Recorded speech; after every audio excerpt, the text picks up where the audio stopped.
Department की, Jammu Kashmir department की achievement रही है कि स्टार लेवल का जो पुलिस स्टेशन कटरा में बना हुआ है, करोड़ों के करीब श्रद्धालु जो है माँ वैष्णो देवी के दर्शनों के लिए आते हैं, उनकी और सुविधा हेतु किस तरह के प्रयास जो है वो आने वाले दिनों में किए जाएंगे? कटरा थाने की लोकेशन अपने आप में बड़ी अहम लोकेशन है, क्योंकि जहाँ जैसे आपने कहा बहुत बड़ी तादाद में आने वाले माता के श्रद्धालु यात्री जो जहाँ पर आते हैं, उनमें से बहुत सारे लोगों का थाने से हो करके, थाने की मदद ले करके भी कई बार दर्शन करने का, अदरवाइज़ थाने के साथ कभी उनकी कुछ शिकायत व्यवस्था हो तो उनको थाने आना पड़ता था। बिल्डिंग पुरानी जो थी बहुत पुरानी हो गई थी और काफ़ी खस्ता हाल थी, इसीलिए आज से कोई 5-6 साल पहले ये काम शुरू किया था कि नया थाना तामीर करें जो जहाँ की ज़रूरतों के हिसाब से सही हो, बेफिटिंग हो, एडिक्वेट स्पेस हो जवान के लिए, ऑफिसर के लिए, जो लोग आकर के जहाँ पर थाने में विज़िट करें उनके बैठने के लिए जगह हो, सुविधा हो। मुझे लगता है कि हमारी पूरी रियासत और अभी यूटी में जो थानों की अगर तुलना इस थाने के साथ करी जाए तो ये अपने आप में एक मॉड्यूलर थाना है। हालांकि मैंने देखा है कि जवानों के लिए जो छोटी मोटी प्रोविज़न्स है उसमें और इजाफा करने की ज़रूरत है, जो की जाएंगी। ये भी मैं समझता हूँ कि जहाँ पर कभी कभार कुछ लोगों को आकर के थोड़ी देर बैठने बिठाने की सुविधा की ज़रूरत होती है, वो सुविधा भी अभी ऐड करेंगे, अभी नहीं है। मगर कुल मिलाकर के जो कटरा का थाना अभी बना है वो बहुत ही खूबसूरत है। इसकी तामीर के लिहाज से, इसकी लेआउट के लिहाज से, इसकी ओपन एरिया के लिहाज से, और मुझे लगता है कि इस थाने को मुकम्मल करने में जितनी मेहनत पिछले 4-5 साल के अंदर लगी है, जिस स्कीम के अंदर थाना शुरू हुआ वो स्कीम ही बंद हो गई, फिर नई स्कीम के अंदर इसको डाल के ला करके मुकम्मल करना पड़ा, फिर और एडिशंस फंड्स की प्रोविज़न करके इसको इस लेवल तक लाना पड़ा। और मुझे खुशी है कि आज ये थाना पूरी तरह मुकम्मल हो गया है और पब्लिक की सेवा में इसको हमने डेडिकेट कर दिया है। सर, कोकरनाग एनकाउंटर के बाद सर कश्मीर में किस तरह के हालात हैं? पहले तो ये है कि कोकरनाग एनकाउंटर के पहले भी हालात बड़े अच्छे थे और उसके बाद भी हालात बड़े अच्छे हैं। लोगों को गलतफहमियाँ हो जाती कि एक वाक़ा कहीं हो गया तो पता नहीं क्या तूफ़ान हो गया। हम जानते हैं जो ढाई टोटरू इनके आगे पीछे कहाँ घूमते हैं, उनका पीछा करके जंगल पहाड़ जहाँ तक ये बैठते हैं वहाँ तक पहुँचने का प्रयास है, कोशिश है। कोकरनाग भी एक ऐसा ऑपरेशन था जिसमें किसी खास दहशतगर्द के छुपे होने की उसकी हाइडआउट की तलाश थी, जिसके मुताबिक वहाँ पर गए थे।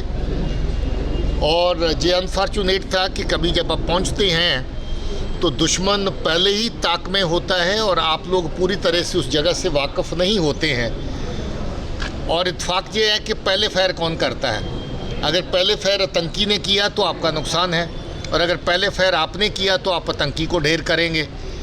इस केस में हम अनफॉर्चुनेट थे कि पहला फायर हम लोगों को, अपने बहादुर जवानों को, बहादुर अफसरों को अपने ऊपर लेना पड़ा, जिसकी वजह से हमारे बहादुर कर्नल साहब, मेजर साहब, डिप्टी एसपी साहब और एक बहादुर जवान प्रदीप, उनकी शहादत हुई।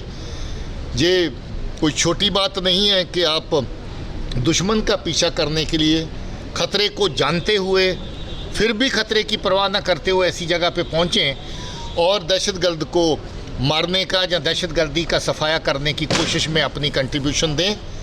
मैं सल्यूट करता हूँ उन ऑफिसर्स को, जवानों को, जिन्होंने इस ऑपरेशन में हिस्सा लिया और जिन्होंने अपनी शहादत दी, और बाकी लोगों को भी जिन्होंने इस ऑपरेशन में हिस्सा लेकर के आतंकी उजेर को ढेर किया, जो काफ़ी अरसे से खूंखार तरीके से उस एरिया में दहशतगर्दी का काम कर रहा था।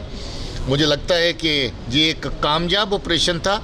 अब जो नुकसान इसमें हुआ वो नुकसान होने के कभी कभार चांसेस रहते हैं, जिसके लिए हमें खेद है और साथ ही साथ गर्व भी है उन लोगों के ऊपर जिन्होंने इस ऑपरेशन को लीड किया। सर, पुंछ राजौरी में सर लगातार आतंकवाद दस्तक दे रहा है सर, किस तरह के प्रयास हैं पुलिस के कि लोगों को किस तरह से सुरक्षा प्रदान की जाए? फिर से बोल लीजिए। और एक संघर्ष विराम के बाद जो नार्को टेररिज्म, नार्कोटिक्स एक्टिविटीज जो बढ़ रही हैं उसके ऊपर रोक तो लग रही है, मगर पूरी जोर रोक लगे उसके आप किस तरह के प्रयास जी? देखिए, प्रयास का जहाँ तक लेवल है उसको 1 गुना नहीं, 2 गुना नहीं, 3 गुना तेज कर दिया गया है। आज पर्चों की तादाद देखें, पकड़े जाने वाले लोगों की तादाद देखें, नार्को टेरर के मॉड्यूल्स की बस करने की तादाद देखें, तो सभी में बढ़ोतरी हुई है। इसका मतलब पुलिस ज़्यादा कामयाबी से इस खित्ते में काम कर रही है। अब ये एक वबा ऐसी है जिसको कुछ अरसा हुआ चलते चलते, और ये एक वबा ऐसी है जो सरहद पार से शुरू हुई।